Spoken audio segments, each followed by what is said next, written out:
कभी सोचा है कि जब किसी बहुत बड़ी राष्ट्रीय परियोजना, मान लीजिए कोई हाईवे या बांध बनना है और उसके लिए निजी जमीन की जरूरत पड़ती है तो असल में होता क्या है?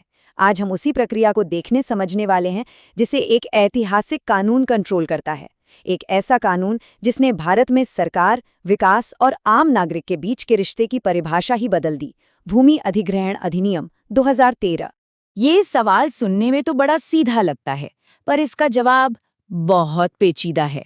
ये सवाल सीधे सीधे सार्वजनिक जरूरत और निजी अधिकारों के बीच एक टकराव को दिखाता है, और यही वो टकराव है जिसे ये कानून हल करने की कोशिश करता है। तो आज की हमारी चर्चा में हम इन खास पहलुओं पर नजर डालेंगे ताकि ये समझ सकें कि आखिर ये अधिनियम जमीनी स्तर पर इतना बड़ा बदलाव कैसे लाता है। तो चलिए शुरू करते हैं इस कानून के सबसे पहले और सबसे जरूरी पहलू से। देखिए, ये सिर्फ कुछ नियमों का एक सेट नहीं है, ये सोच में एक बुनियादी बदलाव है। ये पूरी प्रक्रिया को सरकार की ताकत के एक तरफा इस्तेमाल से बदलकर एक ऐसी पारदर्शी प्रक्रिया बनाता है जिसमें नागरिक अधिकारों की सुरक्षा सबसे पहले आती है। ये स्लाइड पुराने और नए कानून के फर्क को बिल्कुल साफ साफ दिखाती है। एक तरफ जहां पहले सरकार की शक्ति सबसे ऊपर थी, वहीं अब नागरिक अधिकारों पर फोकस है। जबरन अधिग्रहण की जगह अब एक भागीदारी वाली प्रक्रिया ने ले ली है, और नाम मात्र के मुआवजे की जगह अब उचित मुआवजा और पुनर्वास की गारंटी दी गई है। ये सच में क्रांतिकारी बदलाव है। और ये सिर्फ कोई कही सुनी बात नहीं है, ये तो कानून की प्रस्तावना में ही साफ साफ लिखा है। इस एक लाइन में इस कानून के 3 मुख्य स्तंभ छिपे हैं: पारदर्शिता, उचित मुआवजा और पुनर्वास। इसका सार ये है कि जिन लोगों की जमीन ली जा रही है उन्हें विकास में रुकावट नहीं बल्कि एक अहम भागीदार समझा जाना चाहिए। तो अब सवाल ये उठता है कि ये सब होता कैसे है? ये कानून सिर्फ नतीजों की बात नहीं करता, बल्कि ये पूरी प्रक्रिया की बात करता है। इसमें कई बड़े मजबूत सेफगार्ड्स बनाए गए हैं जो ये पक्का करते हैं कि जमीन पर पहला फावड़ा चलने से बहुत पहले नागरिकों के हितों की पूरी तरह से रक्षा हो। ये पूरी प्रक्रिया ही अपने आप में एक बहुत बड़ा सुधार है। सामाजिक प्रभाव के आकलन से लेकर जन सुनवाई तक हर कदम को पारदर्शिता और पब्लिक की भागीदारी पक्की करने के लिए ही बनाया गया है। और सबसे दिलचस्प बात तो ये है कि एक एक्सपर्ट ग्रुप के पास ये तक सिफारिश करने की शक्ति है कि अगर किसी प्रोजेक्ट से समाज को फायदे से ज्यादा नुकसान हो रहा है तो उसे रोक दिया जाए। और जब बात सहमति की आती है तो ये आंकड़ा देखिए, ये अपने आप में सब कुछ कह देता है। अगर कोई प्राइवेट कंपनी किसी प्रोजेक्ट के लिए जमीन चाहती है तो कम से कम 80% प्रभावित परिवारों को हाँ कहना ही होगा। ये शक्ति को सीधे समुदाय के हाथों में दे देता है। और ये सिर्फ प्राइवेट कंपनियों के लिए नहीं है, पब्लिक प्राइवेट पार्टनरशिप यानी पीपीपी प्रोजेक्ट्स के लिए भी ये सीमा काफी ऊंची रखी गई है, 70%।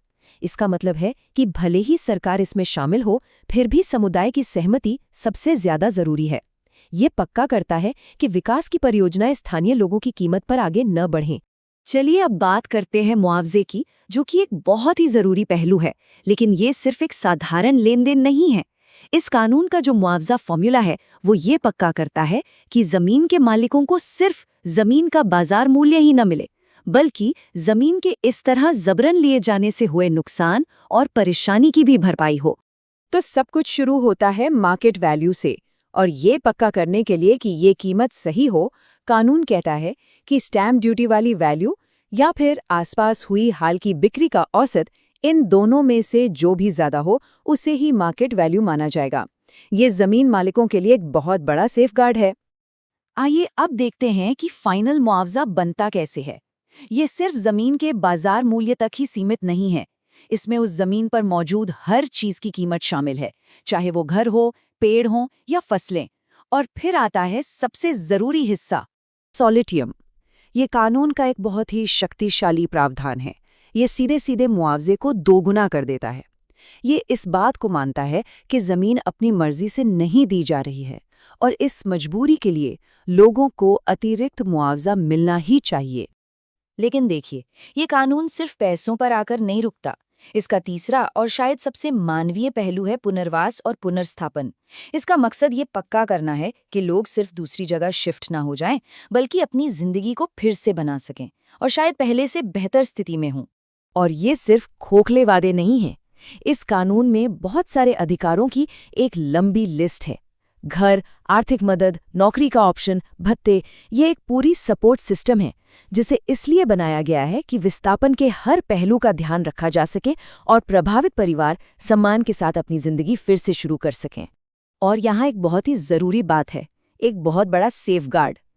कानून साफ कहता है कि किसी को भी अपनी जगह से हटाने से पहले ये सारी मदद उन तक पहुंच जानी चाहिए।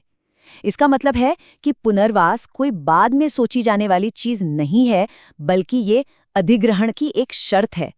इससे ये पक्का होता है कि सरकारें अपने वादों से पीछे नहीं हट सकती।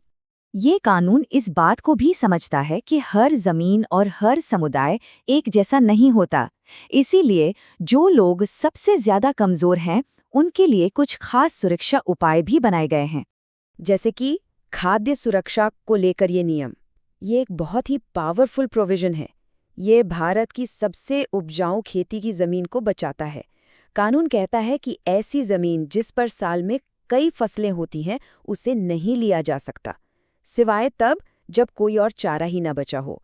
इससे देश की खाद्य सुरक्षा बनी रहती है। ठीक इसी तरह आदिवासी क्षेत्रों के लिए भी मजबूत सुरक्षा दी गई है। यहाँ जमीन लेना न केवल आखिरी विकल्प होना चाहिए, बल्कि इसके लिए स्थानीय लोकतांत्रिक संस्था यानी ग्राम सभा की सहमति लेना भी जरूरी है। ये फैसला लेने की ताकत सीधे स्थानीय समुदाय को देता है। तो जब हम इन सभी हिस्सों को एक साथ रखकर देखते हैं तो एक बिल्कुल साफ तस्वीर सामने आती है। 2013 का अधिनियम सिर्फ एक कानूनी सुधार नहीं है, ये भारत में विकास और नागरिक अधिकारों के लिए एक सोच का बदलाव है, एक पैराडाइम शिफ्ट है।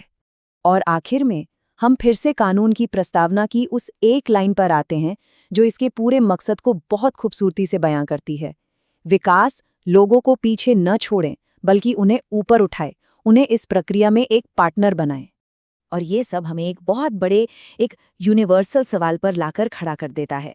ये कानून भारत का एक समाधान है, लेकिन ये उस चुनौती की बात करता है जिसका सामना दुनिया का हर समाज करता है। कोई भी समाज तरक्की की जरूरत और अपने लोगों के बुनियादी अधिकारों के बीच संतुलन कैसे बनाए, ये एक ऐसा सवाल है जिस पर हम सभी को गंभीरता से सोचना चाहिए।